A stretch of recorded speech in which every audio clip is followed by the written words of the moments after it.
qu'en est-il lorsqu'il s'agit de mobilité durable? Pas beaucoup mieux placé, si j'ose dire, que SNCF Connect Tech pour en parler. Et pour ce faire, j'accueille sur scène Angélique Bidot-Verliac de chez SNCF Connect Tech, qu'on peut applaudir, s'il vous plaît.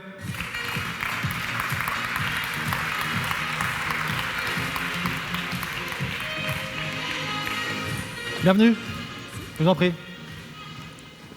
Bonjour à tous. Comme Béatrice, je suis très contente d'être là. Ça me fait vraiment plaisir de partager un peu une expérience sur la data.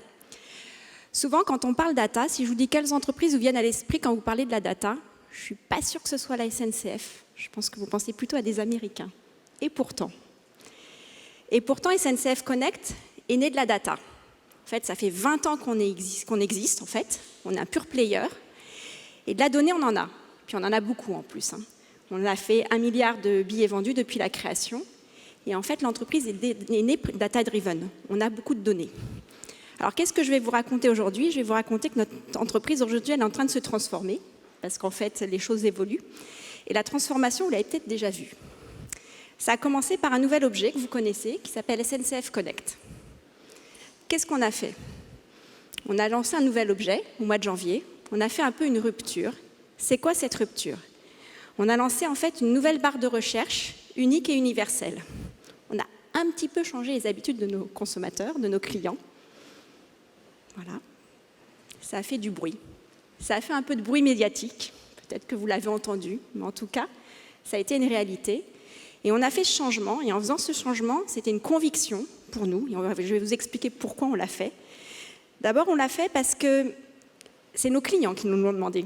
On avait fait des études dans le passé. Ils nous ont dit qu'il y a un écosystème très complexe au niveau de la SNCF. On aimerait avoir un objet tout en un. Cet objet tout en un, on l'a lancé en janvier.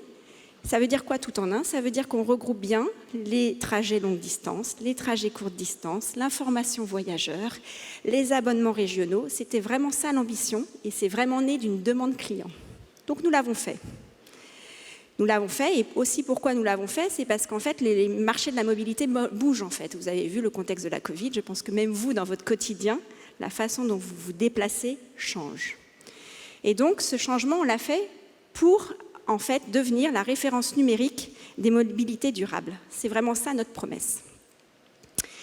Donc, je vais vous raconter, en fait, en quoi, finalement, comment la data, elle a pu aider à cette transformation.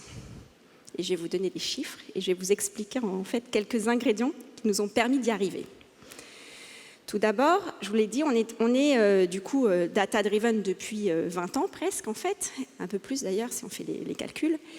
Et en fait, on a lancé un programme data il y a 4 ans, en 2018.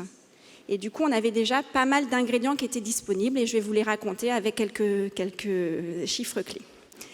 Le premier, rendre la data utile. Alors ça veut dire quoi? La data utile via des use cases clients. Je pense que comme vous tous, vous avez des data scientists, puisque du coup c'est quand même des personnes indispensables, en tout cas quand on veut faire de l'intelligence artificielle. Qu'est-ce qu'ils viennent? Ils viennent vers moi, les data scientists, et ils me disent « Ah Angélique, on collecte toute la donnée, puis on verra après. » Je fais « Ah non, ça ne marche pas comme ça. D'abord, c'est quoi le use case? Et en fonction du use case, on va collecter la donnée d'utile. » J'essaye de leur expliquer pourquoi c'est important. Je leur donne l'image de la maison. Alors ça, je le fais un peu plus à grande échelle dans l'entreprise. Vous avez une maison de campagne. Si dans votre maison de campagne, à chaque fois que vous y alliez, vous stockez des affaires en disant « Oh, je verrai plus tard, je les utiliserai plus tard », qu'est-ce qui va se passer? Le jour où vous en aurez besoin, soit vous ne retrouverez pas l'objet, parce que vous ne saurez plus où vous l'avez rangé, soit peut-être il aura été abîmé parce qu'il y a de l'humidité, parce que voilà, vous l'avez mal arrangé, vous l'avez mal emballé, etc. Mais la data, c'est pareil. Si en fait on n'a pas un usage client derrière, si on ne l'utilise pas, elle n'a pas de valeur. Donc du coup, c'est important pour moi d'avoir des use cases. Donc en fait, on suit cette ligne directive. Et en fait, nous, on peut le faire d'autant plus que on a un process qui a déjà été mis en place, c'est-à-dire que quand on a vu dans l'introduction un programme data et une gouvernance de la donnée, nous on a déjà un responsable de la gouvernance de la donnée depuis 4 ans, et moi ma data quand elle rentre dans mes tuyaux, elle est définie, elle est suivie, elle est de qualité, et comme il y a un usage clé derrière, elle a de la valeur. Et au global, si je vous donne quelques chiffres, on a à peu près 20% des temps gagnés sur les personnes pour utiliser cette donnée. Le deuxième petit ingrédient que je pourrais vous donner, c'est que ma data en fait, elle doit être accessible à tous. Là, l'image que je peux vous donner, c'est le coffre-fort. Je ne sais pas si vous êtes posé souvent cette question en interne, mais moi, on vient me voir en disant « Est-ce que je pourrais accéder à cette donnée? Est-ce que je pourrais accéder à cette donnée ?» ou est-ce que lui, il a le droit d'accéder à cette donnée? Alors déjà, il y a un prérequis, il faut que votre donnée elle soit disponible pour tout le monde, donc il faut qu'elle soit anonymisée parce que sinon vous avez RGPD derrière. Mais une fois que vous avez fait toute cette transformation-là, nous, on a pris une conviction forte, c'est que la data n'est pas dans un coffre-fort, on l'ouvre. Et on l'a ouvert, et donc du coup, elle est accessible à tous, ce qui a fait gagner du temps. Du temps pour qui? Du temps pour les experts data, qui ne vont plus travailler sur des comptages, sur des demandes simples, mais qui vont vraiment se concentrer sur de l'analyse et de l'algorithmie. Et le métier est beaucoup plus content, parce que le métier, il a enfin accès à cette donnée, donc en fait, il n'a plus besoin de faire des tickets, il n'a plus besoin de faire des demandes, ça va beaucoup plus vite.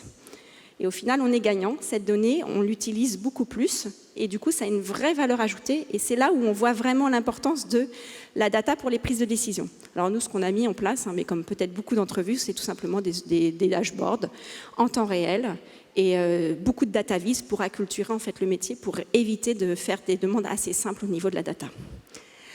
Le troisième ingrédient chez nous, je ne sais pas où ça va marcher, voilà, c'est qu'en fait, et d'ailleurs je l'ai vu tout au début en introduction et c'était très intéressant, les technologies changent, ça c'est vrai. Et on a des personnes très expertes autour de la data dans l'entreprise avant d'aller chercher des data scientists, même si on a dû aller chercher des data scientists, mais on a aussi des data miners chez nous. On a des data analystes, on a des gens experts autour de la donnée qu'il suffit d'accompagner pour être à la pointe en fait de la technologie. Nous, on a tout migré en fait nos infrastructures sur le cloud. Et autant vous dire que mon petit outil des années 80, il ne marchait pas très bien. Donc, on a accompagné les équipes, on a mis en place un outil agile. Et aujourd'hui, on a fait monter en compétence les personnes expertes de la data pour qu'elles puissent être autonomes, faire leur modèle mathématique de façon seule, déjà autonome, et beaucoup plus industrielle et moins dépendant de l'IT. Et voilà. Et le quatrième en fait, ingrédient, en fait, c'est que la data, il ne faut pas la mettre à la cave, en fait. J'entends beaucoup d'entreprises qui ont des Chief Data Officers, du coup, en N-3, N-2, N-, même peut-être pas moins 10, mais en tout cas, assez loin, finalement, de la stratégie de l'entreprise et du CODIR. Nous, on a eu notre Anne Pruvot, notre directrice générale, qui a une conviction forte. Elle a dit, je crée une direction. Elle m'a fait confiance, j'ai pris en charge cette direction.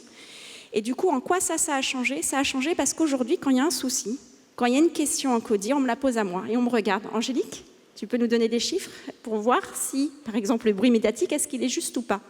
Il est certainement juste parce que c'est des ressentis des clients, ça c'est sûr. Mais comprendre finalement l'usage et les comportements des clients, d'aller un cran plus loin. Rassure-nous, dis-nous ce qui se passe, comment on peut s'améliorer. Et c'est ce qui se passe, on me regarde. Et donc, du coup, je vous ai parlé de cette barre de recherche, qu'on était en rupture. Et en fait, on a analysé cette barre de recherche universelle pour comprendre finalement tout ce bruit médiatique. Est-ce que finalement, on répond à un usage client? Qu'est-ce qui se passe? Alors, les chiffres, on peut en sortir plein, évidemment, et ça, vous êtes les mieux placés pour le savoir. Déjà, nous, on s'est rendu compte qu'il y a quand même une visite sur 2 qui viennent chez nous et qui l'utilisent, la barre de recherche. Donc ça, c'est déjà un bon learning, c'est-à-dire qu'en fait, les chiffres parlent d'eux-mêmes, les gens s'approprient cette barre de recherche. On a été un cran plus lent. Comment ils utilisent cette barre de recherche? Soit ils utilisent de l'autocomplétion, et ça, j'ai envie de dire, c'est assez classique, ça va se remplir tout seul et ça va aller vers les résultats. Là où on a été un peu plus loin, c'est qu'on a essayé de comprendre ce que les gens tapaient, les mots qui tapaient, les phrases et les questionnements qui tapaient. Donc, on a pris du courage, on a pris du temps, mais on a mis une équipe dédiée qui s'est amusée, je dis vraiment amusée parce que la personne a eu beaucoup de plaisir à le faire, à comprendre si notre intelligence artificielle qui routait les gens, je vous rappelle, une barre de recherche unique, on peut acheter un trajet long, on peut acheter un trajet court, on peut appeler le centre d'appel, contacter la relation client, on peut faire plein de choses grâce à cette barre unique universelle et on voulait comprendre si finalement les résultats étaient pertinents. Et la réponse est oui, parce que quand vous tapez une phrase à l'intérieur, l'IA, à 98%, donne la bonne réponse. Au début, quand j'ai vu ce résultat, je me suis dit, j'ai posé la question à mes équipes, je me suis dit, mais 98%, pourquoi pas 100%? Après tout, c'est pas normal en fait. Et là, on m'a dit, oui, mais Angélique, quand quelqu'un te pose une question qui n'est pas claire, est-ce que tu réponds de façon claire? Et effectivement, quand on analyse en détail les 2% restants, c'est qu'en fait, la demande client n'est pas pertinente et notre IA, elle ne va pas faire de la magie en fait. Elle va pouvoir répondre une réponse, mais elle ne peut pas répondre une réponse pertinente. Donc, c'est à nous de l'aider et de l'entraîner. Donc, en conclusion, en fait, sur cette barre de recherche, on a démontré finalement qu'on a lancé un service en rupture, mais finalement, les clients l'utilisent et quand les clients l'utilisent, la réponse, elle est pertinente. Voilà. Et donc, du coup, demain, on se pose la question, moi, ce que j'ai un conseil à vous demander, c'est toujours vous assurer que la data elle est utile pour nos clients. Merci beaucoup.